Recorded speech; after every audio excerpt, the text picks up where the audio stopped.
All right, we're live. And I love StreamYard because it says it's showtime, which of course for me, it's like always showtime. I'm like, I was gonna say, when are you ever off? That's it's like, come on. Wait, is there a pause button somewhere? My wife's been looking for the off button for a while, but that's for another day. All right, that's Yeah. another LinkedIn live. I should bring my wife on here. She's so smart and so great at what she does. You But should put a paywall on that. That'd actually be pretty funny. yeah, right. Yeah. Yeah. Yeah. Get all the dirt on Awesome. Jerry Durham right here. Oh, Lord have mercy. All right. Paul Singh of StrataPT, and fresh off your worldwide tour, AKA, at least in the States, congratulations. We've only spoken like twice, so congratulations on the #1 award. I'm going to let you expand on that a little bit on StrataPT, getting the #1 EMR in the outpatient and rehab space, correct? From Klas? Yeah. Thanks, man. Although I can take zero credit for it.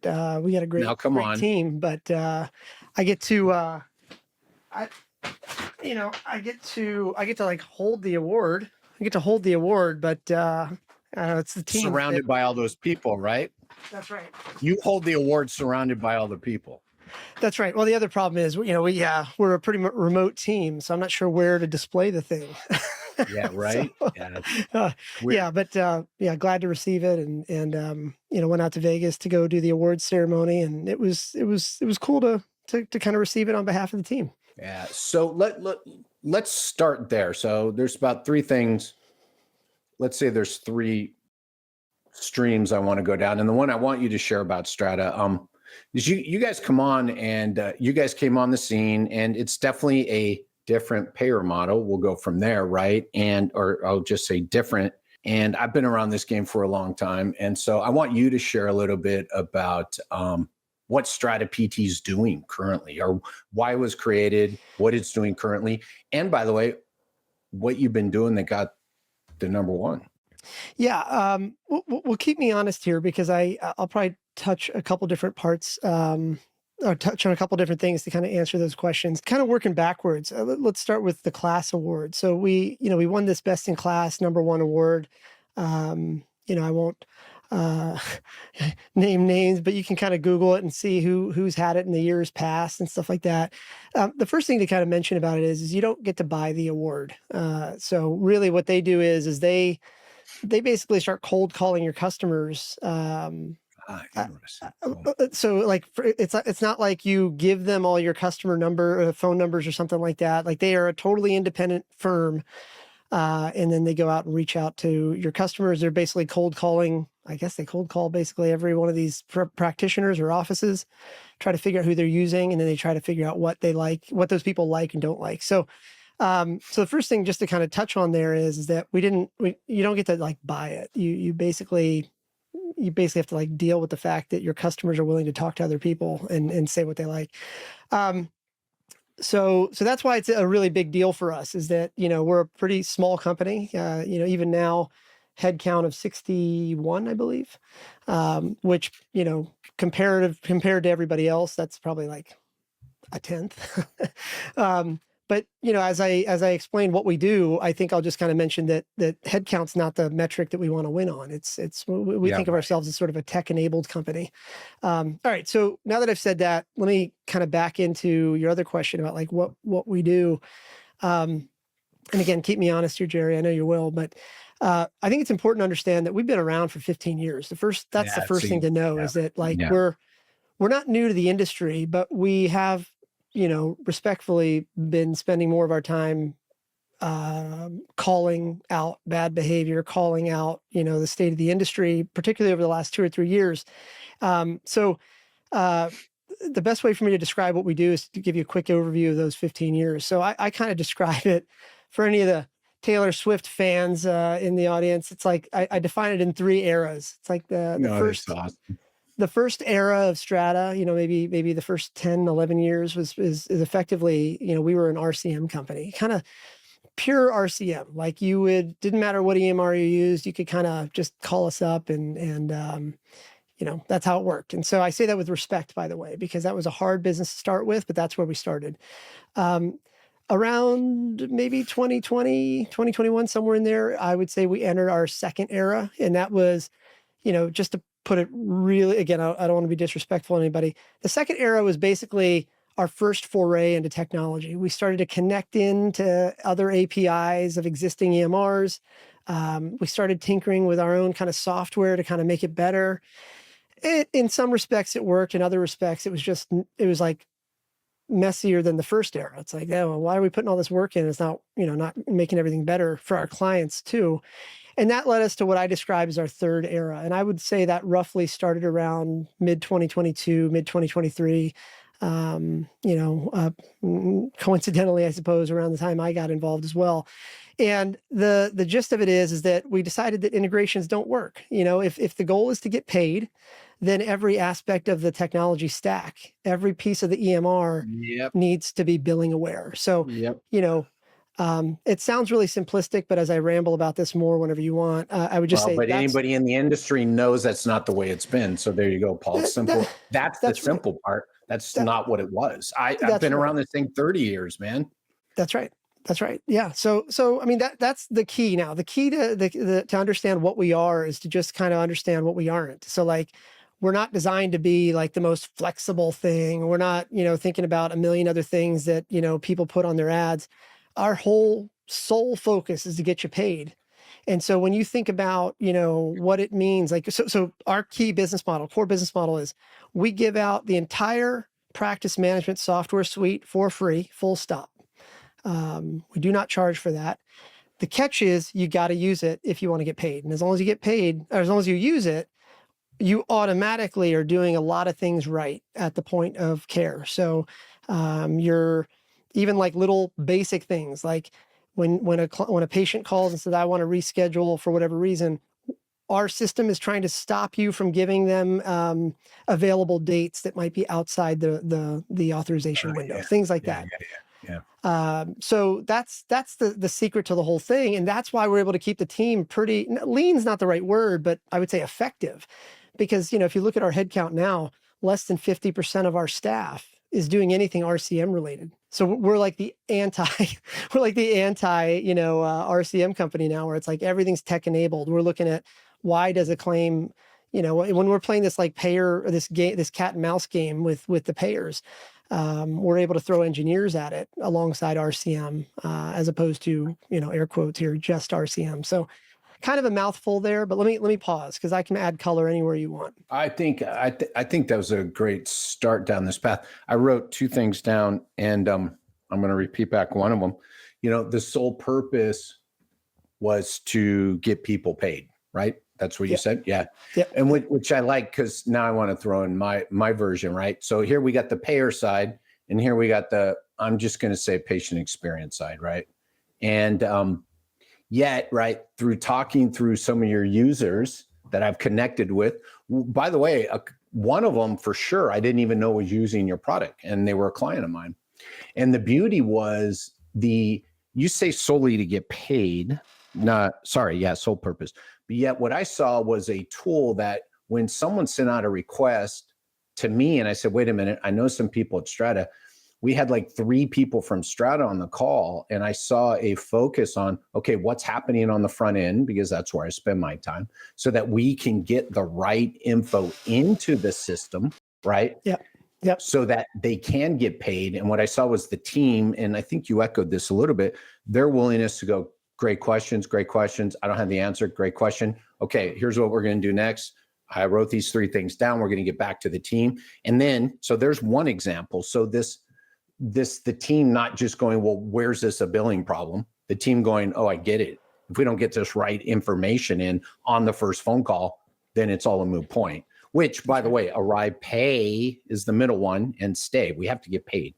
Right. Here's the other example I want to give, right? Talking to one of your clients is who I have a call with again next week about another spot that he's using Strata, is his ability to put more of this, and I'm just going to say more, so just bear with me, patient-centric front end, so that why I'm on the phone with him is front desk, so that his front desk team now has a better time. Not only do they know they're going to get paid out the back end, but they know that people are going into the system, they're being tracked properly. Dare I say the word CRM? StrataPT is not a CRM, yet most EMRs lack any tracking ability. And yet talking to your one client, I've seen your guys's ability to turn around and help him. He came with a problem. He wanted to do this. And then you guys sat down with him. So by the way, I like to say to get people paid, but I would also like to say to make sure that the people are on your schedule who need your help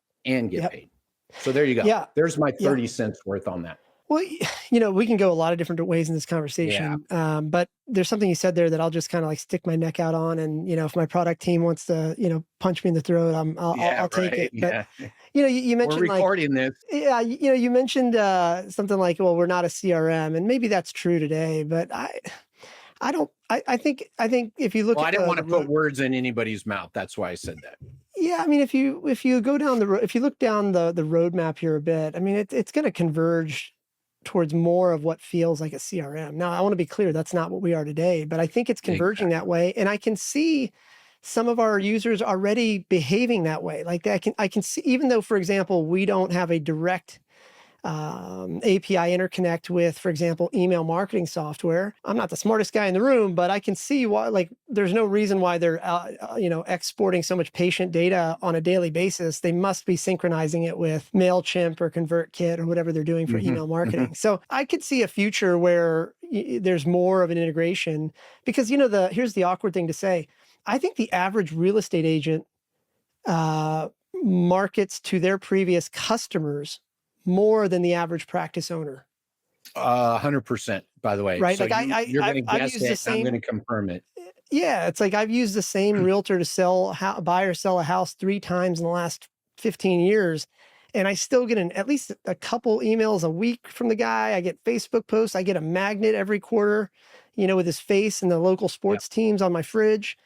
But yet the guy that I see, my PT here in town, the guy, the practice I go to, independent little shop, I go there twice a year, and figure with my, like when I read my EOBs, I'm probably worth like $1,200 a year in revenue to him. And yet like zero marketing, Yeah.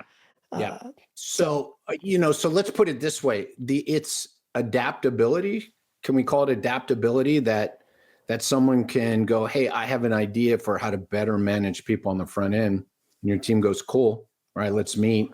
And then he got it. And, it's what I call my lead tracker. So, I mean, it looks everything like a CRM on the front end. I just didn't want to call it that without you saying it. So, right? I mean, we're kind of, if you were to like kind of shadow a bunch of our internal meetings, we are pretty quickly trying to coalesce around a common language internally around patients, visits, and units.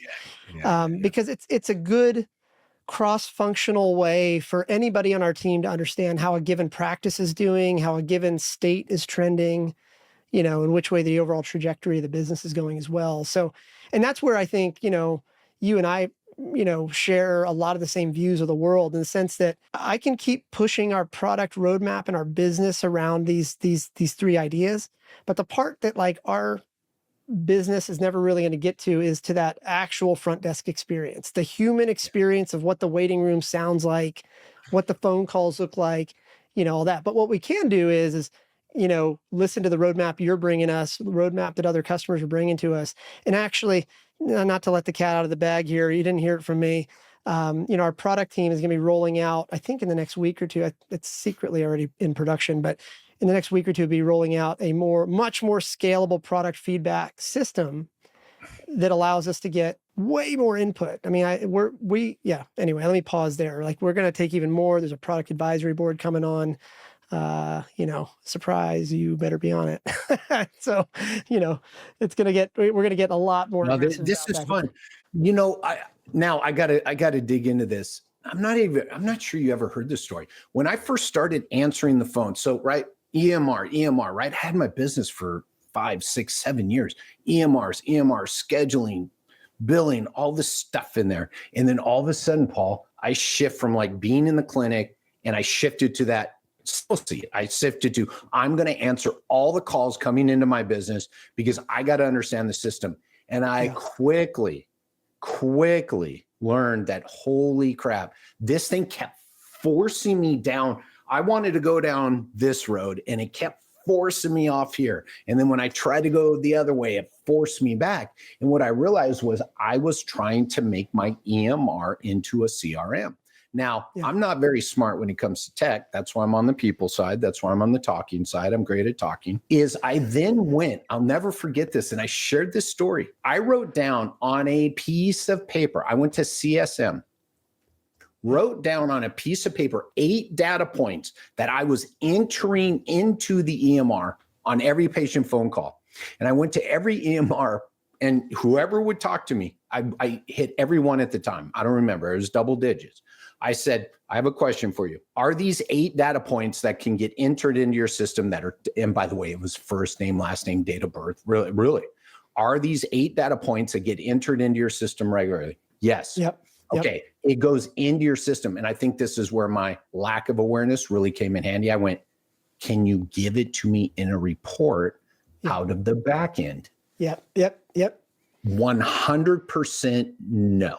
And that's why this CRM, and why I didn't want to say this out loud, but that CRM, EMR, I'm like, we're putting all this info into this tool already. And this is what you're saying, the ability to pull more out, right? Yeah. So these metrics, right? So I was forced to use my EMR. And by the way, I would only tap in as much as I needed, and I wouldn't use any more. And then I created a Google Drive. I created a fucking whatever the fuck else. I had like 3 or 4 things open so I could manage my business it wasn't manage my business. It was so I could manage my clients and customers in the manner they needed to be managed. So back to what you're saying, this is a big deal to me because here we are 32 years later, and it is just starting to scratch the surface in the EMR world to be able to do this. So I love hearing all this. And again, when I talk to some people, and unbeknownst to me, right, there's a lot of flexibility, a lot of adaptability to make sure that when your front desk picks up the phone, right, that first pass, I call it first pass, and I'm using a little different definition, but are we collecting everything, and is it getting put in the right place on the first phone call to get them to do what? Arrive, pay is in there, and then stay, right? It has to be all 3. You can curse here, by the way, if you say. That's clear. Yeah. Okay. So by the way, big oversight here. Today's St. Patty's Day. We should have had some green beers on this show. But anyway, let me take a little tangent for just a second, and then you cut me off if you don't want to go down this path. No, go for it. Go for it. Here's the thing. Like, I'm picking my words here carefully, but I'll just blurt it out anyway. The thing about it is that alignment of incentives are so important. And when I think about, look, I'm not from healthcare. You know that. A lot of people know that. I'm not from healthcare. I come from the tech world and whatever. And the thing is that, like, when business models are not aligned between the customer and the company, unnatural things happen. There you go. It's not a tangent, by the way. It's not a tangent at all. So like, let's talk about what you just said there, right? And I'll tie it back to this idea. When you think about the way that the average practice owner sees the world, the way they've been taught to see the world is that you have this EMR thing over here, and then you got your EML software over there, and then you got your RCM thing over here. And then, oh, by the way, there's some like, what do you call it? Like marketing people over here that will gladly take your money to go do stuff, whatever that stuff is. And so now all of a sudden you got a bunch of people that actually kind of profit from inefficiencies. Oh, hey, listen, your arrival rate's low. By the way, we should send more emails for you. By the way, that costs, instead of $4,000 a month, that's like $20,000 a month, whatever, right? And so, that's one of the inefficiencies that like, I remember going back to like 2022-ish when I was thinking about this industry. I'm like, why is it so like frictiony? And that's a great word. That's a great word. Yeah. And I remember like getting to know you a little bit too. And, you share a lot of the same view. I mean, we may not agree on everything, but we see the world largely the same way, mostly because I think both of us spent some time in Silicon Valley and stuff like that. I remember your bookshelves and all that stuff, right? So the point is, though, is that when I think about it, it's really more about aligning the customer and the. Okay, let me just be really blunt, because I don't know how else to be, right? Here's the thing: what we call feature complete on our roadmap looks so different than everybody else's. So, for example, most EMRs, I know we're not supposed to only talk about EMRs. Most EMRs don't care if the patient arrives or not. Oh, I mean, they this say is they do. brilliant. You're They 130%. right. By the They way, say let me prove this real quick. Don't lose your yep, train. Don't lose your yep, train. And the proof is because you can fucking delete someone. You're going to get me going here. You can delete someone off the schedule. right, right, Go on. right. That's Well, I simple. mean, and that's the thing, right? Is like you know, and let's just use some blunt examples, right? Like pick any EMR that you have seen in the past. Don't name names. Don't get us in trouble, right? But like pick anybody listening to this. Pick any EMR in the back of your mind. They're thinking like they're coming back to you every year, and they're thinking, gosh, the only way I can make more money off of this client, the people listening to this, is to add some new feature. Who cares whether you want it or not? Come back to you and say, hey, by the way, we added these 3 new features. You should really go to the plus account or the platinum account or whatever you want to call it. Oh, by the way, it's going to be $5,000 more than you paid last. They ought to do it, right? And they've built massive businesses around that.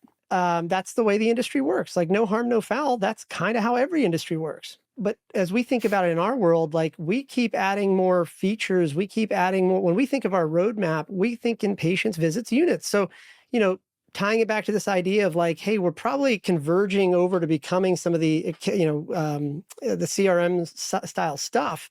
Like it's because ultimately we all benefit if your patient comes back to you. And now there's parts of that technology, I think in the longer term can streamline. Like, could we, like, I don't want to be an email 100%. marketing company, but maybe I can help 100%. integrate into the 5 top email software out there. But there's pieces that our software can never do like that you can, right? Which is you can listen in the waiting room. You can help these people. You can, there's a bunch of stuff that you can do that software is never going to do, right? My point is simply to just say that, the bar is really low in the industry, and it fundamentally comes down to lack of alignment of interests. And I could riff on this for a while, right? But and I mean this with all the respect to the people at Strata. The thing about it is like, I think this award is sort of a testament to the fact that we focus on what matters for the customer. And 100%. That's so I'm glad you said how they decided it. Yeah, I mean, like there's a lot of things I'm wrong about, but I definitely believe that like the fact that we're 100% aligned, and when we think about our product roadmap, we're not thinking, oh gosh, if I deliver those 6 features, I can charge people more. It's like no. The next 6 features really need to be about how to make those patients, visits, and units increase, and obviously do it in a way that doesn't result in clinician burnout and stuff like that. So documentation speed has to get faster, and so anyway, I could riff on this for a while and get angry about it, but I think it's really simple. Like make your clients more money and they will gladly say nice things about you. Yeah. So let's pile on here because I have an example of this. So I told you that this year at PPS, and I think someone else brought this up to me unsolicited this week. Walking into PPS, the tech explosion in a good way, was more evident in the last 12 months than it was the last 10 years. Absolutely. Right? Absolutely. And I think that's a good thing if you know the right questions to ask. Because here we go again, Paul. And this is what I saw was people leaving when I did these debriefs and I met some of these people, they're piling on the features to solve the wrong problems too, Paul. Yep. So they're excited about the feature. And so I'm like, why are you go for it. Yeah. So they're piling on the features. Go for it. Okay. So like, I'm with you on this 100%. And obviously I'm supposed to like drink the Kool-Aid because you're saying nice things about us too. Right. But at the same time, here's the thing. Our industry, whether we like to say it or not, is heavily influenced by the reimbursability of the visit. Here so there's all these the incentive. You said the statement we're driven by, right? Right. And so like, here's the thing. Let's pretend that we're both in totally optimistic mode today, and whatever. Here's the thing. That trade show floor at PPS, from an optimistic standpoint, is full of a lot of really smart people that mean really good. They want to do really good for the industry. Yeah. Great conversation. Yeah, but here's the difficult part. Look, the vast majority of our industry is not cash pay. You can start a cash pay clinic in Manhattan because people can afford it. But you run a, multi-location practice in Arkansas, good luck. No offense to Arkansas, but like, you're not going to there's not a lot of people out there with $150 of disposable cash. Right. I get that. I didn't see that. Okay, go on. Sorry. Well, but where I'm going with that is that like, there are a lot of smart people on that floor. Very, very few were actually thinking about what they were doing from the perspective of reimbursability. And this is the classic Silicon Valley conundrum, by the way. Like you and me, we both spend some shared time in Silicon Valley. I love my favorite time living in Silicon Valley. The thing I love the most about Silicon Valley is everybody was full of possibility. Like, man, wouldn't the world be better if, and that's where like technology shines.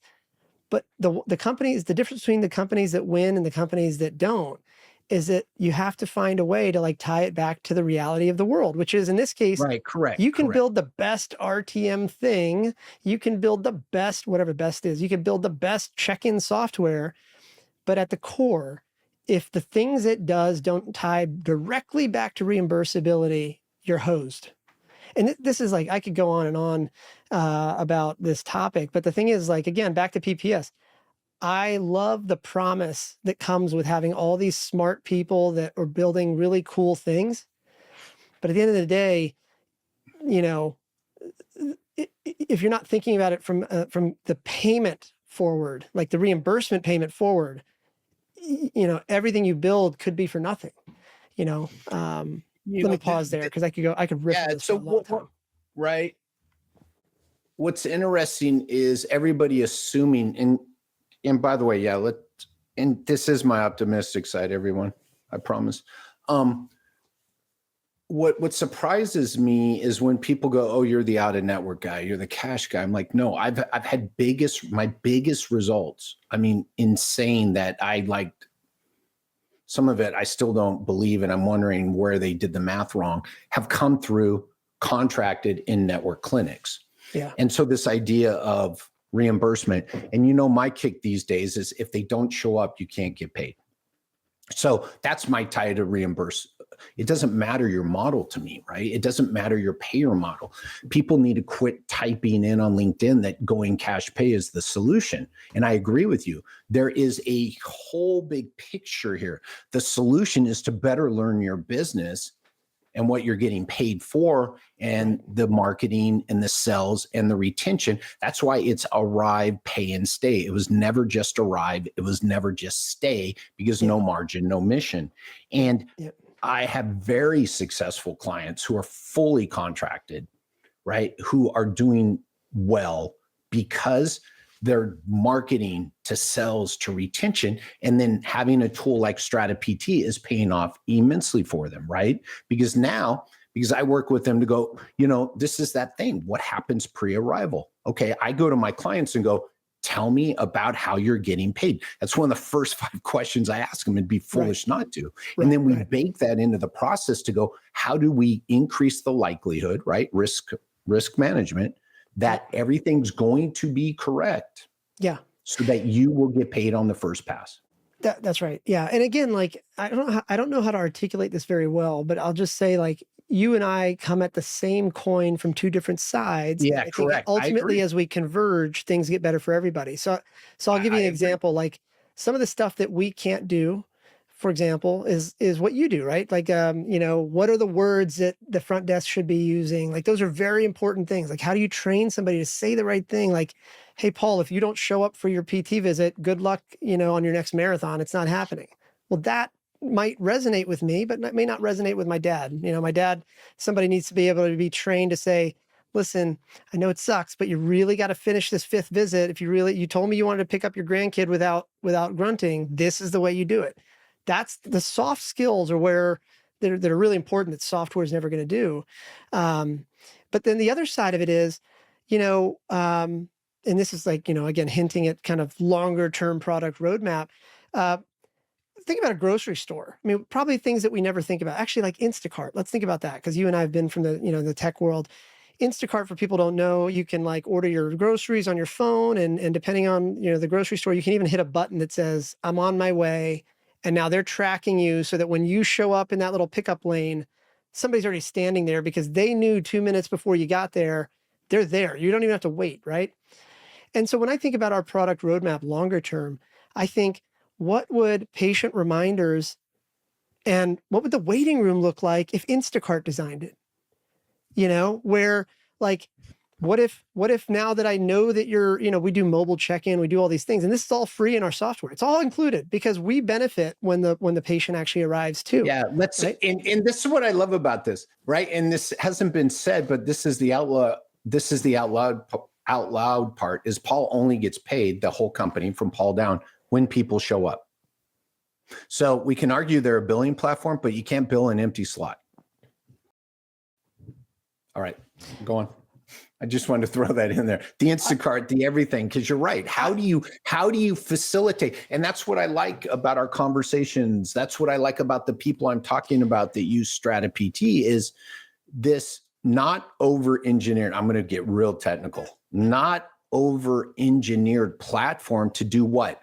To make sure I can see my happy paying customers. I can get them into my system. By the way, check they have Medicare, boom, the freaking benefits show up, right? Right. That's what I'm all about. So I go through it with my clients going, okay, let's see the system and let's see how we make sure you're using your software and your tech properly to facilitate arrive and pay. This is going to come out wrong, but let me just say it and let's just see where it goes. I mean, look, I think, so I have this kind of statement that I just kind of keep repeating, and I'm sure my team hates it, but I say it anyway. Across every team, it's like show, don't tell. So like, we don't say we're the best. We just show you the data. We publish it on the website and all that stuff. But in the same vein, how do we know that our product actually works? Well, the reality is like, if the account is growing in terms of patients, visits, units, all that stuff, right? Then that means we've done something right. And like, that's one of the things I'm the most proud of. Like, just, let's just see who's listening to this now. I mean, here we are recording this. It's March 17th, and some napkin math right now tells me that we're on track this month to have, in terms of new customers coming on board in March, in Q1, we are ahead of the first half of all of last year. We have not grown the team. It's not like we all of a sudden added 87 salespeople at all. It's that the message resonates. If you want to grow, you got to get serious about getting paid. That's the same message you have. And that message, like the fact is that I think as inflation goes up, as more and more clinicians get increasingly frustrated that they work 50-hour, 60-hour, 80-hour weeks and don't make as much as their non-healthcare peers, this message that everything is about getting paid is resonating more and more. And that's a good thing because people, particularly practice owners, are getting serious about the fact that this is a profitable business to be in. You can actually take your kids on vacation, provide raises, you can provide a healthy outcome. But the reality is like, okay, so here's another thing I always say. The average practice is profitable on day one. But then the reason it ends up becoming break even or unprofitable is the death by 1,000 cuts. Yeah, there you go. Yeah. It's your arrival rate drops a little bit. Usually there's no one big smoking gun. Usually it's not like, oh, there's the problem. Usually it's like $8 here, $100 there. And next thing you know, by the end of the payroll cycle, you're like, gosh, I thought I made way more money, but what in the world happened here? And so I feel like I'm ranting now, but the point is like, it's good. I think this, by the way, Paul, I've been in this 32 years. This is not a different conversation. It's not yet. Everybody keeps going back to the well. Everybody keeps repeating, we can pull Einstein, we can pull a lot of people into this, but they keep repeating. And you know what else is frustrating, Paul? That death by 1,000 paper cuts, they're okay with it. Because even when someone points it out, right? So I want to challenge people to want a little more from it and don't fall into the chaos and say the chaos is okay. And the chaos is right? I was thinking about this the other day. I say this a lot, and there are probably 5 or 6 tipping points in my journey that were just ginormous for me. And it wasn't until about 4 or 5 years ago that I really started going down an arrival conversation instead of a cancel, no-show, drop-off conversation. And what I've realized over time is a cancel, drop-off, no-show conversation is you fighting the fire downstream. An arrival mindset goes, why'd they drop off? Well, because they weren't happy today. I'm like, no, there's something happened the step before, the step before, the step before. Yeah, and again, we're back to billing. We're back to proper information in the system. This is the weaving. This is the connectedness of the conversation in the text. If I get this information earlier in someone's journey, and at the same time that I'm making sure all the payment stuff aligns, then I can't lose. I can't lose. It is a formula. Anthony Moritato, we both know Anthony. He sent me a freaking YouTube today that it's an hour and a half long, and I'm probably going to spend 10 hours in it because the first 2 minutes, the guy, I went, dude, the guy's a billionaire, but wait a minute, I say the same things. Well, it's not I say the same things. Yeah, he's fucking way smarter than me, and he executed way better. But the thing is, it's a business. And guess what, Paul? Check this out. I wrote it down. You got to hear this because this aligns with our conversation. Guess what his 4 key metrics are? He's grown and exited $1 billion business, and he's growing his second $1 billion business. You want to know what his metrics, his key metrics are that he said at the very beginning? Cost per lead, booking rate to conversion rate, and average ticket. I'm like, the guy's going to be a billionaire second time over. Well, not to like make people feel bad. That is the same in almost every industry. I mean, think about I just think about my grocery store. Like maybe people can resonate with this, maybe they don't. But here's the thing, I live in Northern Virginia, and, driving between here and my kid's school, there's probably no less than 10 different grocery stores I could stop at. Right. But the reality is, I get marketed to based on how much I spend there. Yeah. And anybody that's listening to this, they're like, what are you talking about? Just think about the last time you went to the checkout. Normally you have to then put in your 10-digit phone number, and then all of a sudden that's how you get the little discounts. Well, they're not doing that because it saves them money. They're doing it because ultimately this is like Silicon Valley 101. An existing customer is worth far more to you than a new customer. In other words, if you've already spent all this money to go get a customer, you kind of need to spend a lot more time retaining that customer. And in this case, hotel, what do you call it? Grocery stores are doing it for an additional $50 of milk and stuff like that. They want to keep people coming back. By the way, that's my grocery store in LA. That's right. This is the reason I go back. And by the way, everybody's dialed in. No matter what checker I go see, Paul, they know to say, hey, Jerry, look what you did this time. Hey, don't forget to enter your phone number, right? Everybody's dialed in on retention. Right. That's right. That's right. But most practice owners are not. Right. And, and we're talking grocery stores. Yeah. I was sending somebody to, but they should be. That's my point is that they should be. Right. It's like I think about, I was actually talking about this with somebody, one of our, maybe it was actually, they're not our client yet, but I made a comment and I was like, hey, well, you got to just go check out Jerry before you even mess with this. And we got a little heated, he and I. And long story short, I thought that I thought he was just leaving too much money on the table with the way his arrival rates looked. And ultimately, I just said, I said, let me ask you a question. If you and I were walking down the street and nobody was looking and you saw $100 bill on the floor, would you pick it up? And he was like, hell yeah, I would pick it up. And I was like, okay, so now let's tie it back to the question. That this percentage of your patients are not arriving. And yet, instead of sending out a message and getting your front desk team to meet you right now to talk about it, you're giving me 87 reasons why it doesn't work. And look, I don't benefit from this. I don't care. I don't care which way you go because you're not one of my clients. But either go call somebody like Jerry or go schedule the call with your team or just stop pretending like you actually care about this. All of those are great answers. Those are all great answers. And you would have thought I hurt his dog or something. I'm like, look, I know that's harsh to hear, but the absolute worst thing you can do is just convince yourself you want to solve the problem and then waste your breath, my breath, Jerry's breath, everybody's breath, and go nowhere with this. So again, either call somebody like Jerry to fix it, get your ass in gear and fix it, or just accept that you will not fix it and move on to something else. Go on vacation with your profits, whatever you have, and enjoy it. Let's not, we don't have to beat around the bush.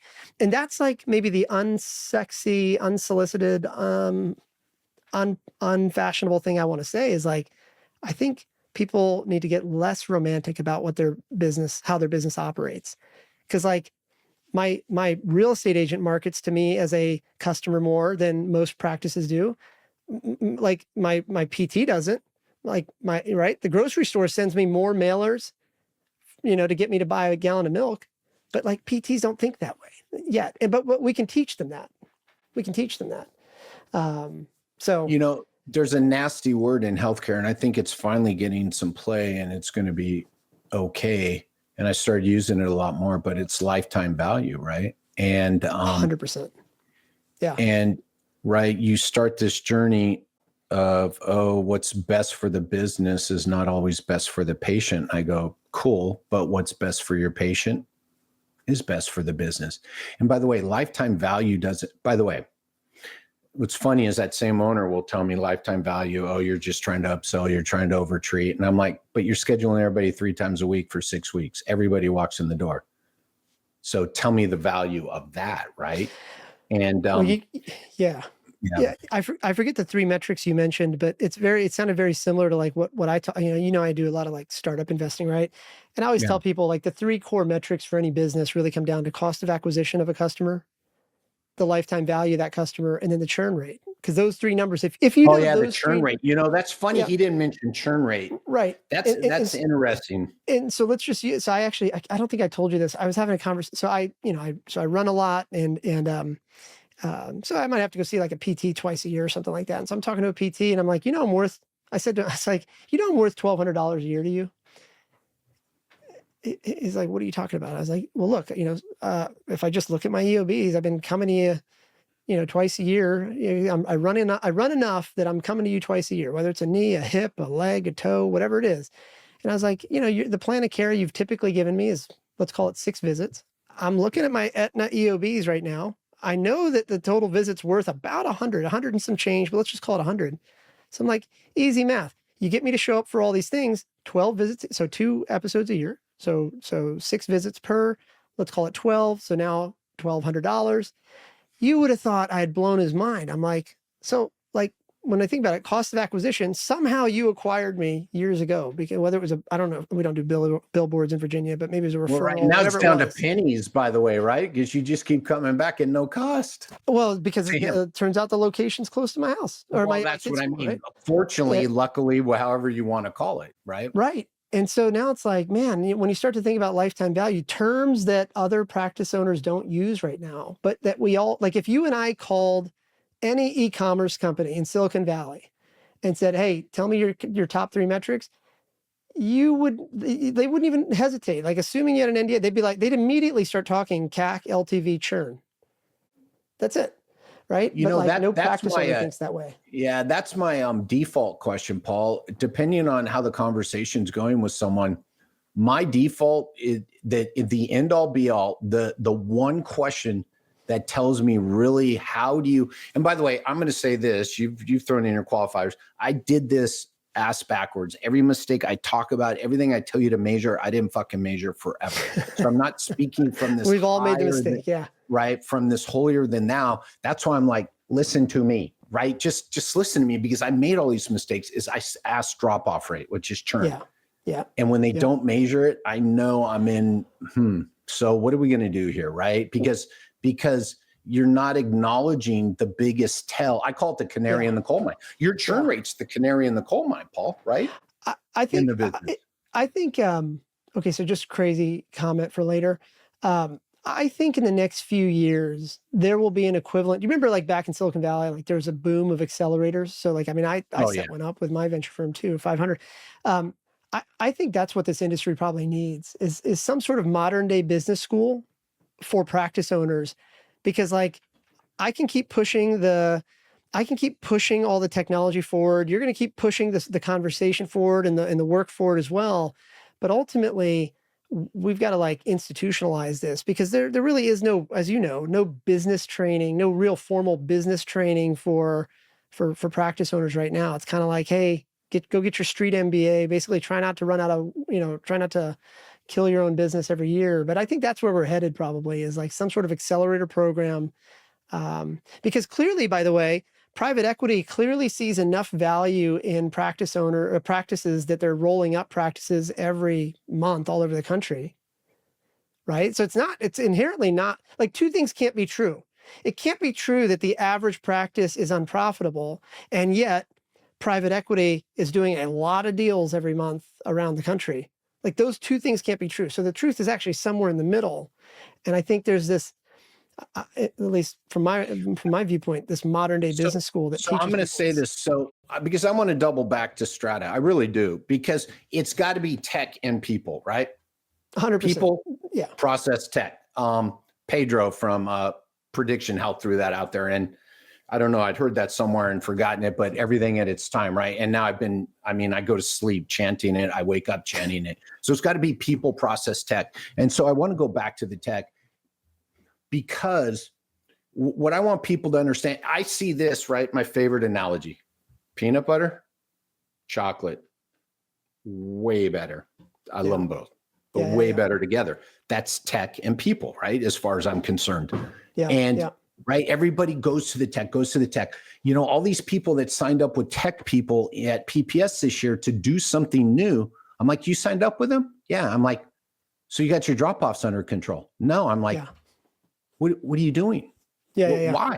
Why would you do this? So back to your accelerator thing. If you have a foundation, you will make better people decisions. You will make better processes decision, and you will make better tech decisions. Well, let me go back to Strata when we talk about retention.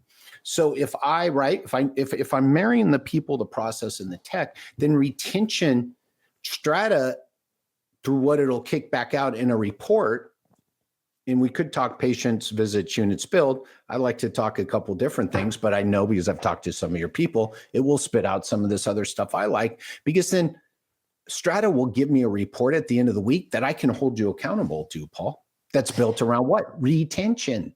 I can go to you. Paul and I have our weekly 15-minute meeting. Paul, you have your metrics? Yeah, I got them here. Okay, what are the 3 things? Active clients. There's actually 4. Active clients, new evals, drop-offs, and discharges. By the way, those 4 metrics, I will argue, is everything you need to know from one provider. Yep. It'll tell you everything, right? Yes. I mean, look, I think, okay, so. And again, if you have the tech that'll spit it out, and Paul is hired into that process and understands these areas KPIs. And by the way, Paul, we have systems, we have processes in place that will help you learn all that and facilitate that and onboard you in learning. And by the way, we have tech that'll measure that for you, so you don't have to sit there going, hold on. Oh, wait, where's my finger? 1, 2, right? It's like you can't lose. And by the way, by the way, and we're getting paid. Yeah, I mean, look, so a couple things to unpack there. I think the first is that, you know, one of the pieces of feedback I get pretty often, or requests I get often, is like, hey, can you generate this report? I'm like, yeah, go talk to the product team, right? But one of the other, like, kind of, called out for that. I'm not even a client. Yeah, and I say something that's going to come across half sarcastic but half truthful, which is, show me that you're going to do something with the data we already got in there. So for example, they'll be like, oh, I wish I had this, that, and the other. I'm like, well, first of all, why don't you look at there's a report in there that's really easy to get to. That's, you know, your patients and your revenue by referral source. Okay. First off, you should probably go show some love to your top, you know, 3 or 4 referral sources every month. And if you're not, that's a great place to start, you know? And so there's a couple different reports like that. So the point is, part number 1 is, you know, there's no technology limitation on what we can build. It really just comes down to, like, what gets you paid and are you actually doing something with it? Now, to that point, that leads me to the second thing I would say, which is we are not so quietly setting up what we call customer success internally. And the customer success team's job for free is to proactively hit you up every client and say, hey, here's where you're at. By the way, here's where we think there might be some opportunity. You know, like, hey, I think you're being a little too aggressive on those CPT code mixes, or hey, maybe you're leaving some on the table based on what we know across the state, right? So that's actually available to everybody now. And little pro tip, because I'm fairly confident our product team's watching this, you know, within the next month, we'll actually be sending out automated emails to start that conversation every Monday, where every practice owner, no matter how small or how big you are, should get a snapshot of your photo, your stats in your inbox, so that if you're too busy, air quotes, I don't know anybody that's too busy to make more money, but hey, if you're too busy, this is the meshing of the tech, the people, and by the way, we can help you with the process. That's right. That's what I hear, Paul. We're going to help you with your processes. You should focus here, not here. That's what people need, right? That's exactly right. That's it. That's a perfect example of it. And you tie this back to incentives. Like, we are incentivized financially and otherwise to make sure that you run the most profitable practice that you want. And it's the reason why one of the most common questions we ask during the onboarding process and stuff is, what's your goal? Well, is your goal to, and we try to like get you talking, like, is the goal and you know, like you want to go on vacation once a month? What is it? And then we try to work backwards from that as best we can, you know, and there's stuff we can help with. And ultimately it comes down to the practice owner to actually implement it. Right. But all this to say, like, especially when I tie it back to like Klas, and I say this with all the respect to the industry and to the hardworking people in it, I would just say that, like, the bar is so low, right? Like, what is considered passable in healthcare. Okay, let me say this as an aside.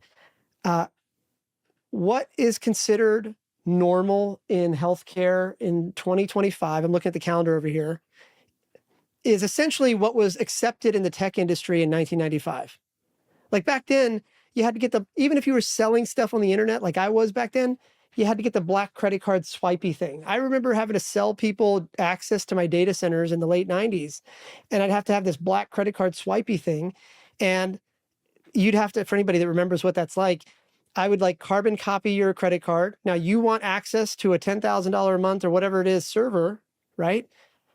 On Friday afternoon, today's Monday, on Friday, I would, like, you want access today, by the way. On Friday, I'd like bunch up all my carbon copies, run it down to Leesburg to the bank and say, hey, these guys all owe me money. 6 weeks later, randomly deposits show up and I'm like, oh God, which payment is this? Right. And I'm like trying to track it all down. That's kind of how getting paid works today in 2025. But fast forward in the tech world, by the way, it's not like that anymore. You and I can set up a Stripe account without ever sitting together, accept a credit card from somebody on this show right now and get paid tomorrow. My belief in the longer term is that the payments infrastructure of healthcare will evolve just like that. I don't think it's going to take 30 years, by the way. It might have taken 30 years in tech because they were building the infrastructure. That's part of the reason I think this is so interesting, by the way, is that, like, this whole industry, like, it's insane how much money flows through it. And yet it's the practice owners that feel like they're on the receiving end of the abuse. And if the tech industry taught us anything, is that tech can actually destroy all the middlemen, you know, and allow the end user. Go ahead. I hate to do this again. Believe it or not, I'm optimistic because it's the same story. So the good news is there are more and more conversations around this. And again, people process tech. Paul, I let in with that. Paul gave an example of the reports they spit out, which, going back to the owner, allows you have the people, he's got the tech to build out the proper processes, you know, and a proper process has to be. So here we go, Paul, we've all played this game, right? Okay. All the billing's out. Okay. Right. We know whatever, average 30, 45 days, but what are we running on? What's running payroll? Copay collection. So then I go into a practice. What's your copay collection process? Well, the front desk collects it. I'm like, that's not a process. What's the process for collecting it, right?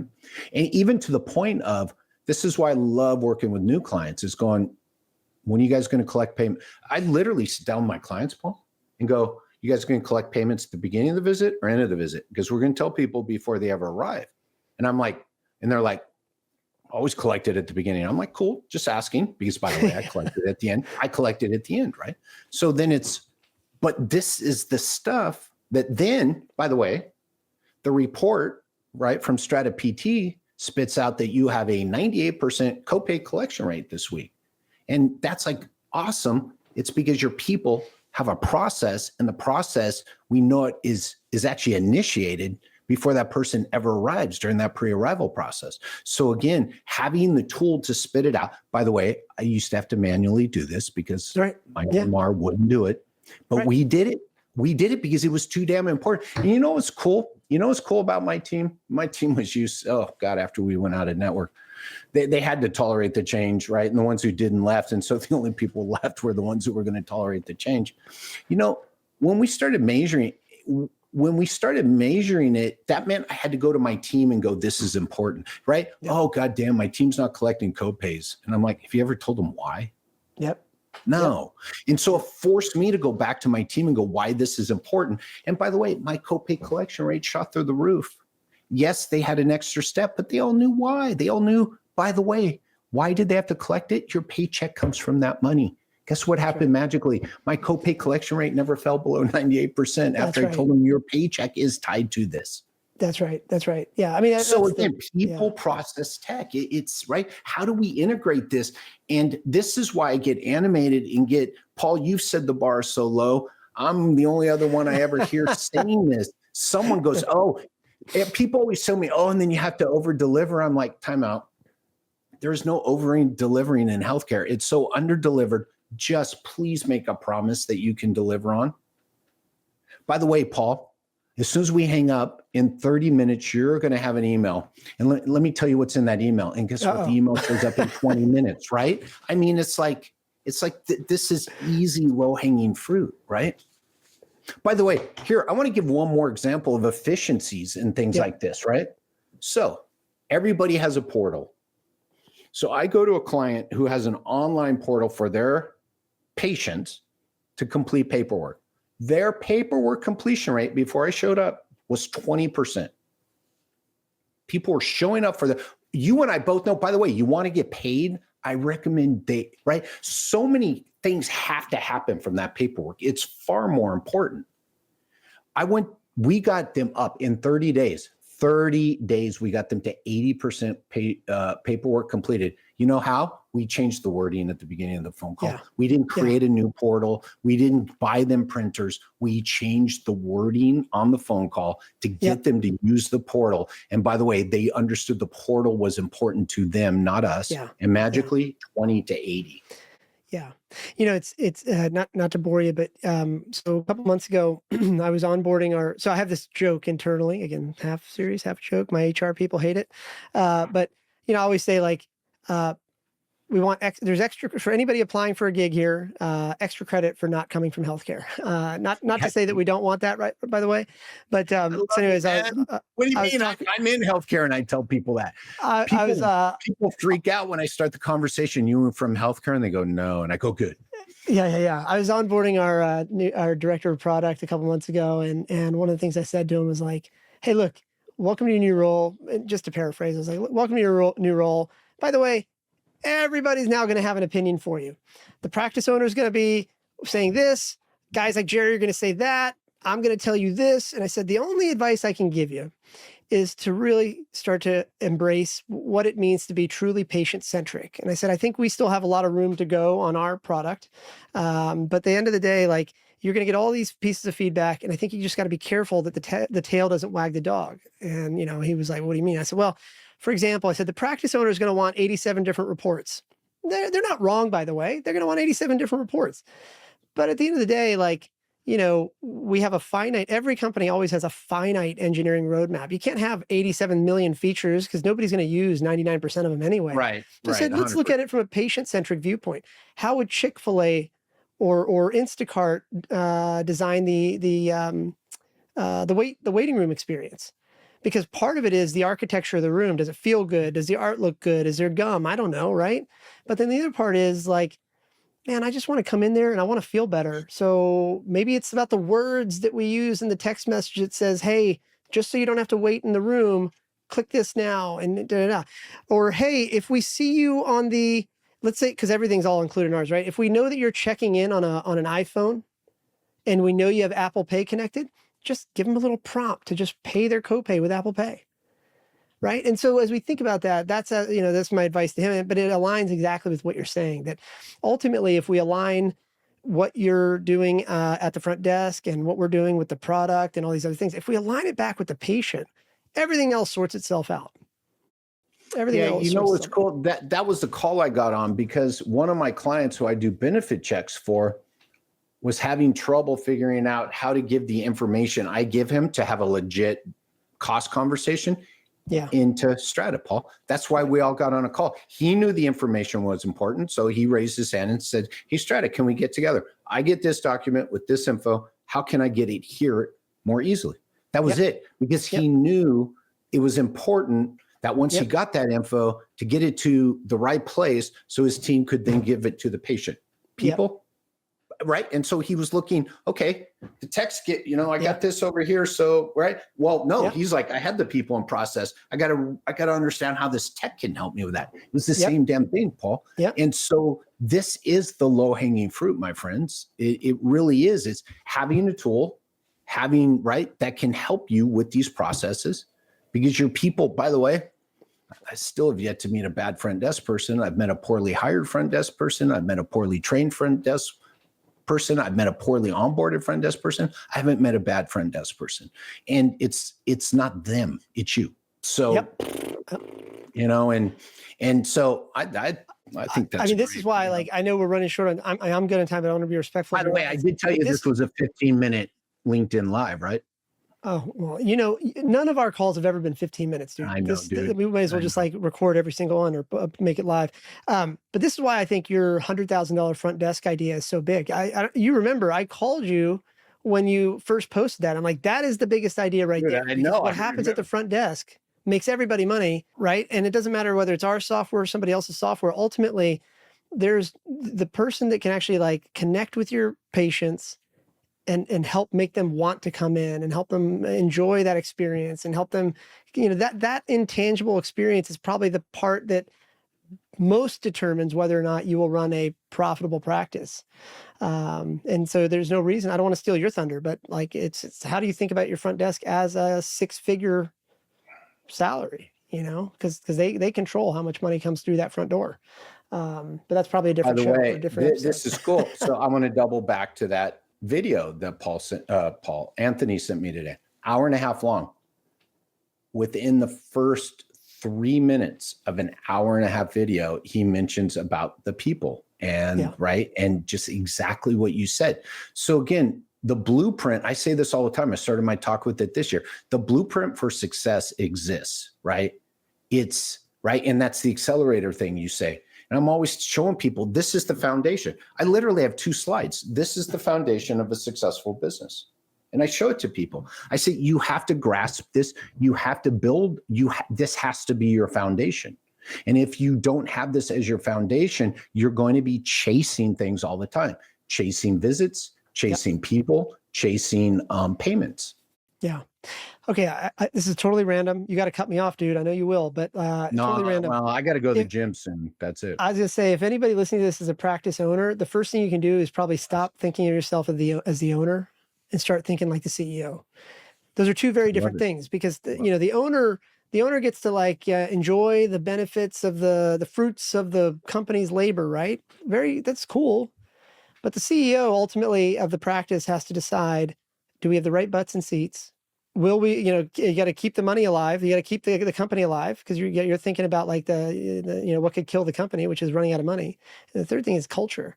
Back to your point about like, I love the idea of like people, process, tech, but one of the difficult parts of a statement like that is that it's hard. It's such an abstract statement that it's hard for people to understand. I know. And I think, just like the word culture, right? They're all very broad. Quality care.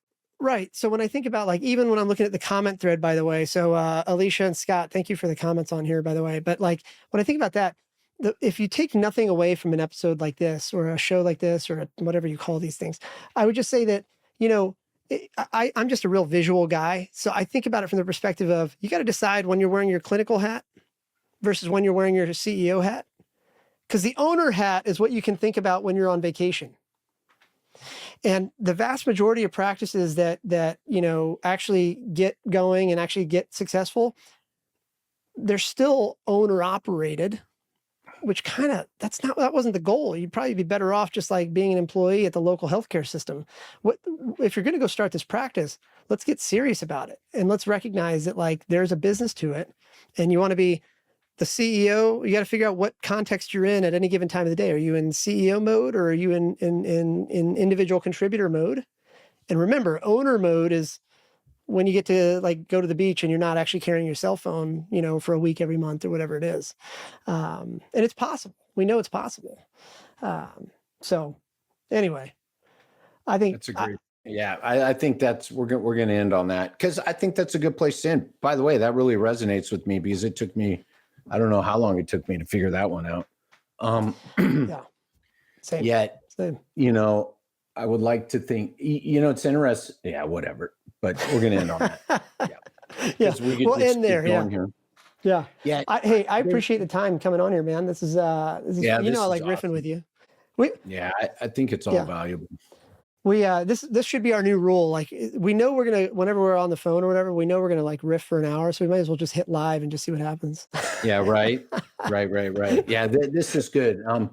Again, let's double back. Congratulations on the award. And I didn't know how it was determined. So in my world, and I'm just going to say this, that's a cut above, because man, you got no control over them, cold call them, and then and what's going to happen there. Well, I appreciate it, but again, I want to just say, like, I'm the most useless guy around here. You know, Your team has a real been testament great, to right? the entire team we've got. Yeah, I've connected with at least 4 members of your team at different levels, you know, and everybody has taught me something new and asked a lot of questions, and I was trying to learn from them, but they wanted to learn from me. I was like, no, hold on. I got to learn this from you first. Right. Yeah. So it's been good because, you know, I'm trying to help my clients be more successful so this is, I think, a good wrap up in managing of how do we marry the people and the tech together? Well, I'm just going to say it and I'll paint the picture. It's that process. And I think you led, and you're right, it's abstract as help, yet I think we defined it real well, right? With that example you used. If it's giving me the feedback,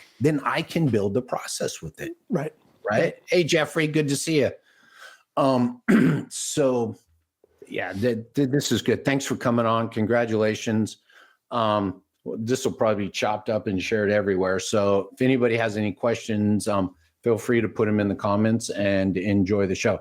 Don't hang up, Paul. I'm going to end the stream. Thanks, everybody. Thanks, everybody.